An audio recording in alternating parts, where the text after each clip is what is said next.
This is the Browning FN HiPower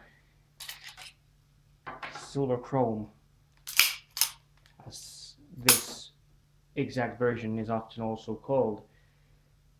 This one's made in Belgium, as one can probably see, or probably not. So this one's manufactured by FN itself. It's one of the earlier models, as you can see from the safety here. The newer versions have a bit different safety. It's a bit more accessible.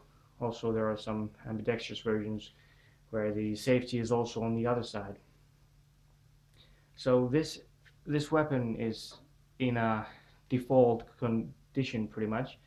It comes with these Pac-Man grips with this pin golden trigger. It's probably not gold though, and with this quite fancy finish, if you ask me.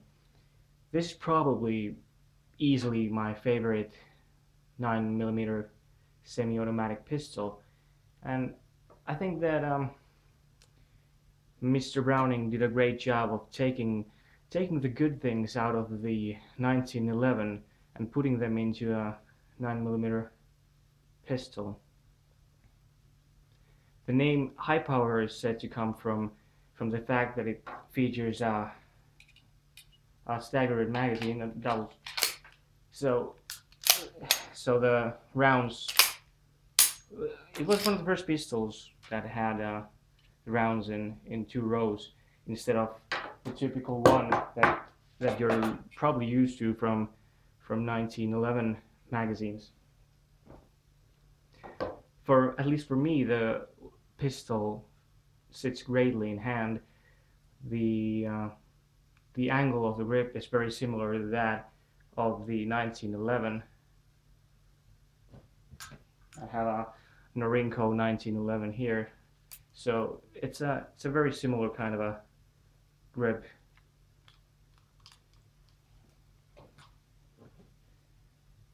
Not all of the good things actually came from the 1911 though, as for example, it lost the most of the beaver tail here, which means that it can hammer bite quite easily.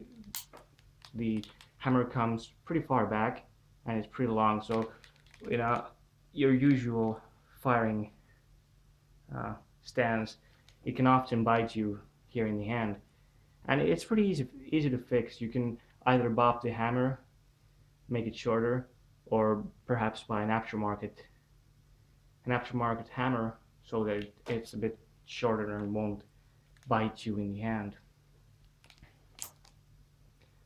Um,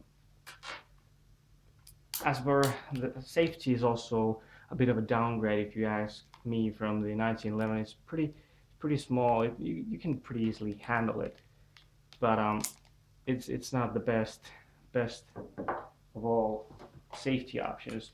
If you ask me, this is much easier to operate. This one.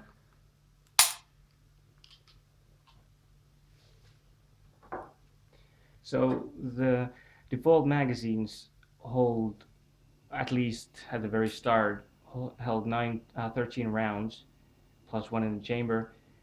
Then there's later been 15 round magazines, as well as there's some other aftermarket magazines available,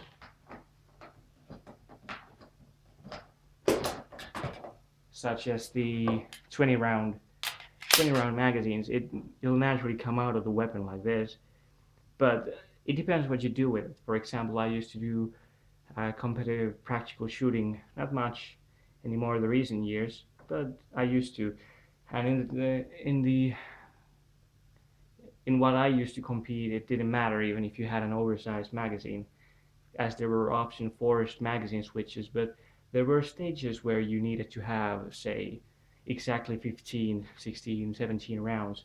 So the 15 round magazines that I have and that I showed earlier were a bit low capacity, even if it's known for its high capacity magazines. but naturally that has sort of changed with modern pistols. What I like about this gun is really the metal frame of it. Uh, it's probably, well, it is a preference thing. Some prefer poly, well, polymer framed pistols, perhaps because they're lighter. They don't get cold that much. This is a pretty cold weapon to handle during the winter, for example. It is also a bit heavier. It's not a very thick weapon, but it naturally is heavy because it's all metal. For example, polymer framed weapons are often more top heavy, where this is perhaps more evenly just distributed, the weight.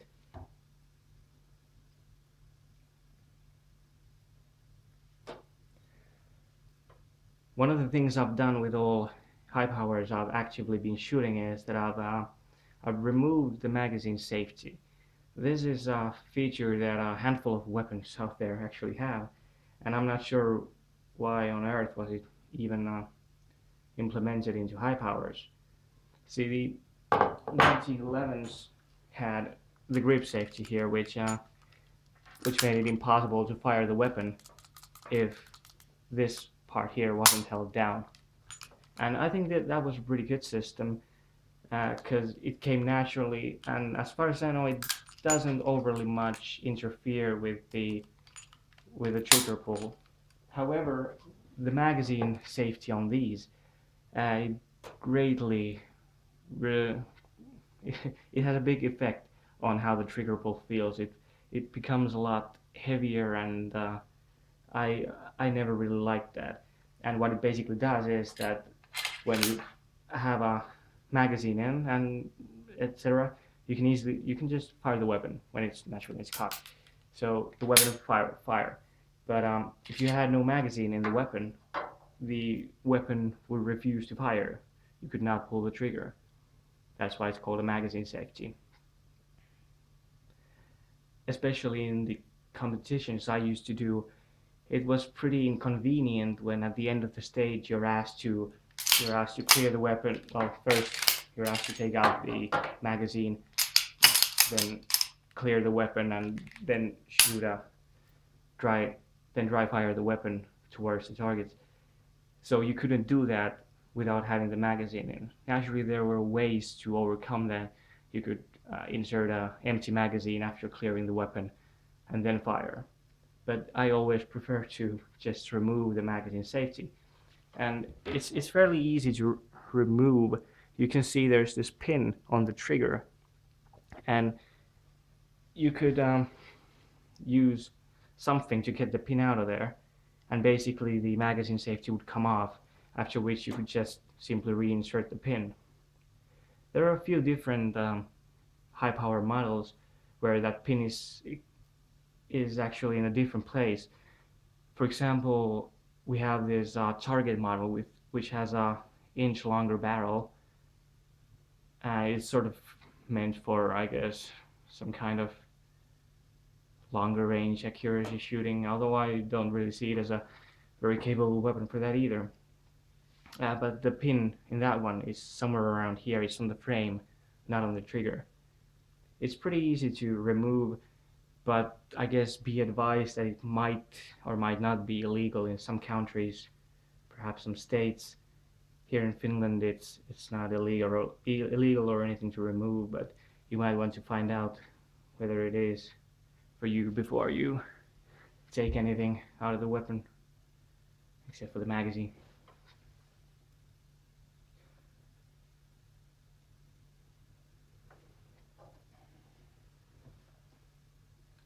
I understood that this exact weapon is a bit rarer in some parts of the world. They're not exactly of abundance here either, but I didn't. Well, this sort of jumped me. I found it on a listed on this gun store's website, and I had to just reserve it to myself. I paid 420 euros for this. Uh, it's a second-hand weapon. I think it had been fired some 1,000 to 2,000 rounds maybe, but it's pretty much in a mint condition, I would say. Uh, there's some grease stains on it now, but generally speaking, the weapon is in a good condition, and in a very default form. There's no alterations made except for the magazine safety that I took out myself. All parts are still original. And the good thing about HiPowers as well is that you can easily find aftermarket parts for it. Not necessarily as much as for the 1911, which just has endless amounts of aftermarket pieces for it. But for this weapon, it's also pretty easy to find like hammers and some of the internals. But HiPowers, as long as they're either Browning or FN manufactured, they're high quality. There's not much you have to change. If you ask me, they're accurate than most of the shooters are, either as accurate or more accurate. There's very little I would want to change about this weapon. I guess perhaps one could be the higher capacity magazines without them bulging out. I recall though that this magazine would hold 15. Some of the older ones I have around only hold 13, but this one came with the weapon. It has this matching base plate here.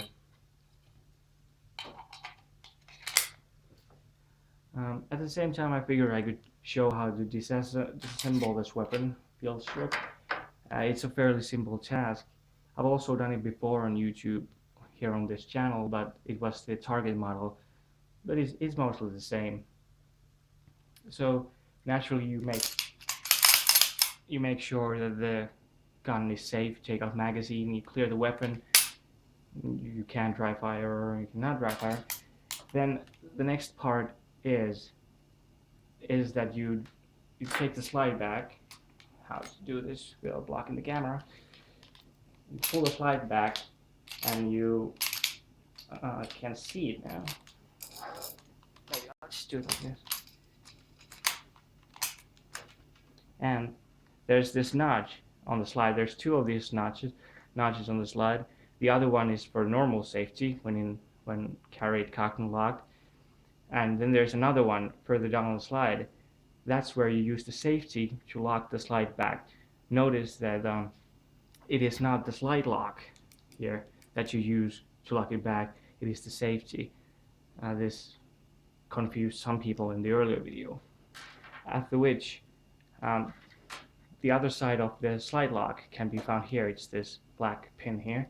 So it comes off easy when you lift the slide lock with your thumb and then with your index finger press the pin on the other side. At least in theory. And it comes out like that.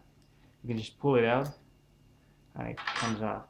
Then you hold the slide and release the safety, and the slide comes forward and it comes off the weapon. Here you can see the frame of the pistol. You can put that down. It's a fairly simple weapon to field strip. What you're left with is the frame, the slide lock, magazine, and then there's the slide barrel and the recoil spring. Now pay attention that the recoil spring, which position it is on and when you take it off, because it can be inserted the wrong way.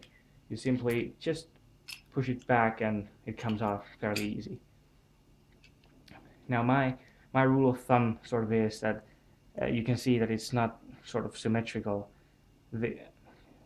It sort of points upwards, the back of the recoil spring here. So keep that in mind when you put it back together. And then the barrel just comes out like this. So now you have the weapon in a few parts, and it's easy to just clean it or maintain it. I won't go further down into like the trigger mechanism or anything else really. But let's just put it back together. While we're at it. So you slide the barrel back like that, and now when I'm holding the slide upside down, also notice that I'll put the recoil spring back so that it points downwards, and it just sits right in there. It will go in the wrong way as well, and I've been told there's a chance it might damage the gun. So So try to take note when you put it back together that you put it the same way you took it off. After which you just revert what you did earlier. You put it back on its rails, and you lock it with the safety again, after which the pin will just easily go back in. After which you can release the slide again, and the weapon is fully functional again.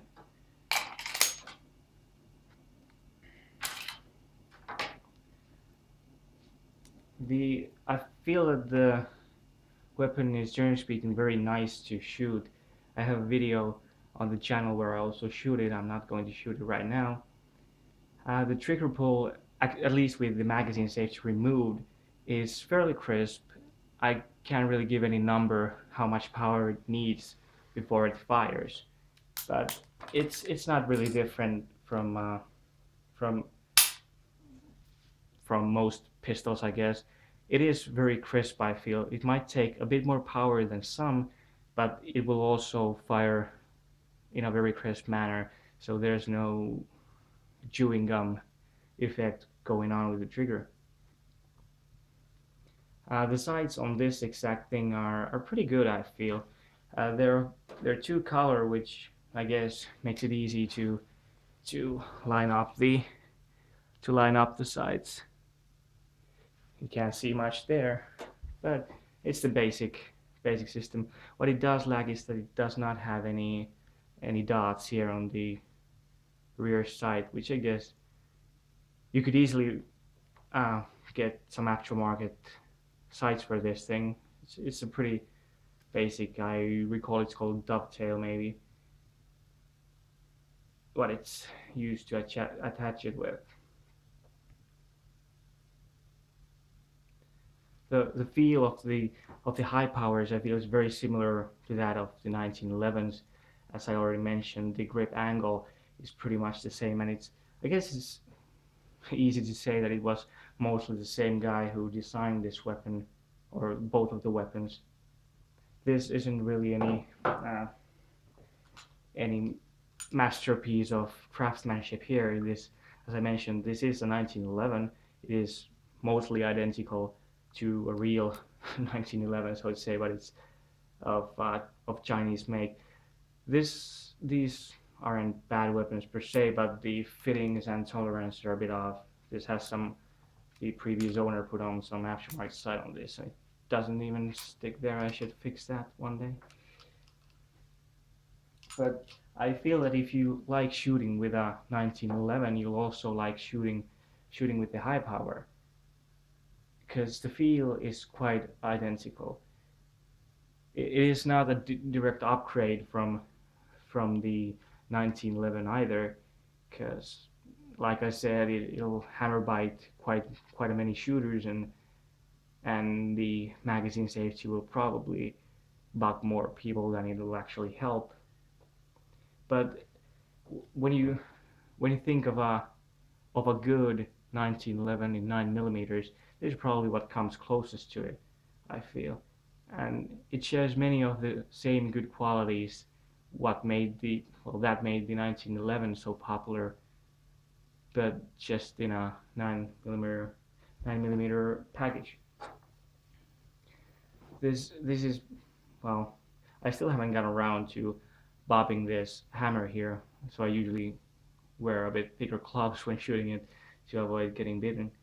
But it's a real pleasure to shoot this weapon. I often also competed with this polymer framed STI GP6, and the weight distribution is clearly different. It's much more top heavy, and it recoils a bit differently, but that's partially also probably because it uses such a different barrel locking mechanism. This is the usual thing, the same one that the 1911s have. So mechanically, these aren't all that different.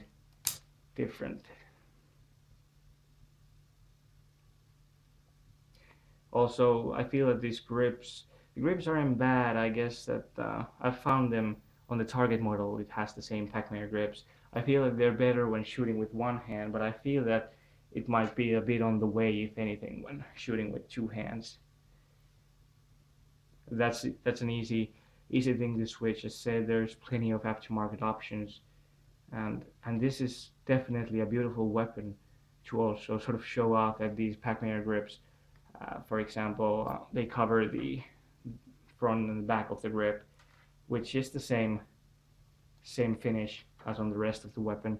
That said, these do offer a pretty decent grip, I must admit, but I don't think they're the most optimal of options. Magazine magazine release is the usual kind, nothing really new there. And and many people don't really even realize how widespread this weapon really is. It's not perhaps, I guess, the kind of media sexy weapon that sort of like, say, a Glock or a 1911. You see those in every show, in every movie, but I guess a lot of people won't realize how popular this weapon is all around the world. A lot of law enforcement and militaries have used this weapon, and it's just really widespread. There's several licensed versions of this. I think one is sold as FM, and then there's a few of the licensed versions where you get mostly the same weapon for a bit cheaper, I guess. But nothing really beats an authentic Browning or FN made. I think that these are, generally speaking, made in either two places, either in Belgium by FN or then by Browning somewhere in the US. I'm not sure if it, well, this says Morgan, Utah, Montreal. So I guess one of those places if you have it. But these are, generally speaking, referred to as the FN Browning HiPowers, even if this one's made in Belgium. But since Browning, I believe the history is such that John Moses Browning died before he finished this weapon, and this guy called Saeed or something, I don't know how to spell that or pronounce it. He finished the weapon up, and it started manufacturing them in the FN factories in Belgium, and that's why both companies are sort of involved with this. I think that the original HiPower was came to use somewhere in 35, so you'll find this weapon also called P35, GP35 comes from France, I think, and a whole bunch of other things really.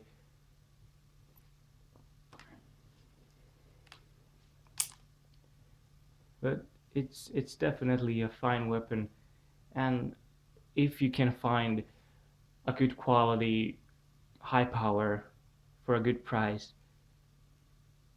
I recommend you buy one, because these are, I feel these are, definitely some sort of masterpieces. If you can find the, like, an actual Browning, FN Browning, instead of one of those licensed, they aren't bad either, but naturally it's always the original then is the best. Anyways, thank you for watching, and check out the video where I also shoot this one.